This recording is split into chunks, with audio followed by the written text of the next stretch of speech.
एक गांव में एक किसान रहता था। उसका नाम रामू था। रामू बहुत मेहनती था और उसके पास एक गाय थी जिसका नाम कामधेनु। कामधेनु बहुत सुंदर और स्वस्थ गाय थी। वह रोज बहुत सारा दूध देती थी जिससे रामू का परिवार अपना गुजारा करता था। रामू अपनी गाय से बहुत प्यार करता था और उसकी देखभाल बहुत अच्छे से करता था। वह उसे हर रोज नहलाता, साफ सुथरा चारा खिलाता और उसके लिए एक अच्छा सा बाड़ा बनाया हुआ था। एक दिन की बात है। रामू सुबह सुबह उठा और अपनी गाय को दूध दुहने के लिए तैयार हो गया। लेकिन जैसे ही वह कामधेनु के पास पहुंचा, उसने देखा कि गाय बहुत उदास है और उसके आंखों में आंसू हैं। रामू को बहुत आश्चर्य हुआ। उसने गाय से पूछा, क्या हुआ कामधेनु? तुम आज इतनी उदास क्यों हो? क्या तुम्हें किसी चीज की तकलीफ है? गाय ने धीरे से सिर हिलाया और बोली, रामू, मैं बहुत दुखी हूं। मैंने सुना है कि तुम मुझे बेचने की सोच रहे हो।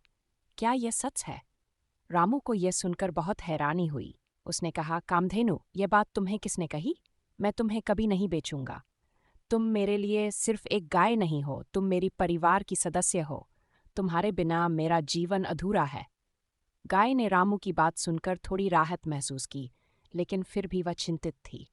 उसने कहा, रामू, मैंने सुना है कि गांव के बाहर एक बड़ा सा मेला लगने वाला है और वहां बहुत सारे लोग गायों को खरीदने आएंगे। मुझे डर है कि कहीं तुम मुझे वहां न बेच दो। रामू ने गाय को गले लगाया और कहा, कामधेनु, तुम्हें ऐसी बातें सोचने की जरूरत नहीं है। मैं तुम्हें कभी नहीं बेचूंगा। तुम मेरी सबसे अच्छी दोस्त हो और मैं तुम्हारे साथ हमेशा रहूंगा। गाय ने रामू की बात सुनकर मुस्कुराया और उसके आंसू सूख गए। रामू ने उसे दूध दुहा और फिर उसे ताजा चारा खिलाया। उस दिन के बाद से कामधेनु फिर से पहले की तरह खुश रहने लगी। कुछ दिनों बाद गांव में वाकई में एक बड़ा मेला लगा। मेले में बहुत सारे लोग आए और वहां हर तरह की चीजें बिकने लगीं। रामू भी मेले में गया, लेकिन वह सिर्फ मेले का आनंद लेने के लिए गया था। वहां उसने देखा कि कुछ लोग अपनी गायों को बेच रहे हैं। रामू ने सोचा कि कामधेनु को यह देखकर फिर से दुख होगा, इसलिए वह जल्दी से घर लौट आया। जब रामू घर पहुंचा तो उसने देखा कि कामधेनु उसका इंतजार कर रही है। गाय ने रामू को देखते ही पूछा, रामू, तुम मेले से जल्दी क्यों लौट आए? क्या तुमने वहां कोई गाय खरीदी? रामू ने मुस्कुराते हुए कहा, नहीं कामधेनु, मैं वहां सिर्फ तुम्हारे बारे में सोच रहा था। मैंने देखा कि वहां बहुत सारी गायें बिक रही हैं, लेकिन मैं तुम्हें कभी नहीं बेचूंगा। तुम मेरे लिए अनमोल हो। गाय ने रामू की बात सुनकर खुशी से अपना सिर हिलाया और उसके पास आकर खड़ी हो गई। रामू ने उसे गले लगाया और कहा, कामधेनु, तुम मेरी सबसे अच्छी दोस्त हो और मैं तुम्हारे साथ हमेशा रहूंगा।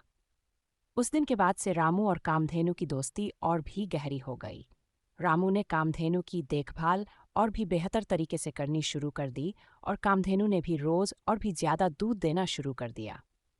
गांव के लोग रामू और उसकी गाय की मिसाल देने लगे और कहते कि यह सच्ची दोस्ती का उदाहरण है। एक दिन गांव में एक बड़ा संकट आया। बारिश न होने के कारण गांव में सूखा पड़ गया और खेत सूखने लगे। गांव के लोगों के पास खाने के लिए अनाज नहीं था और पीने के लिए पानी की कमी हो गई। रामू के परिवार के पास भी खाने के लिए कुछ नहीं बचा था। लेकिन कामधेनु ने रोज इतना दूध दिया कि रामू का परिवार उस दूध से अपना पेट भर सका। गांव के लोगों ने रामू से मदद मांगी। रामू ने कामधेनु से पूछा, कामधेनु, क्या तुम हमारे गांव वालों की मदद कर सकती हो? हम सब मिलकर इस संकट से निकल सकते हैं।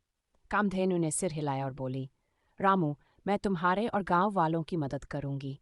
मैं रोज और भी ज्यादा दूध दूंगी ताकि सबका पेट भर सके। कामधेनु ने अपना वादा निभाया और रोज इतना दूध दिया कि हर परिवार को दूध मिलने लगा। धीरे धीरे गांव के लोगों ने इस संकट से निकलना शुरू कर दिया। उन्होंने रामू और कामधेनु की मदद के लिए धन्यवाद दिया और कहा कि उनकी दोस्ती ने पूरे गांव को बचा लिया। उस दिन के बाद से रामू और कामधेनु की कहानी पूरे गांव में मशहूर हो गई।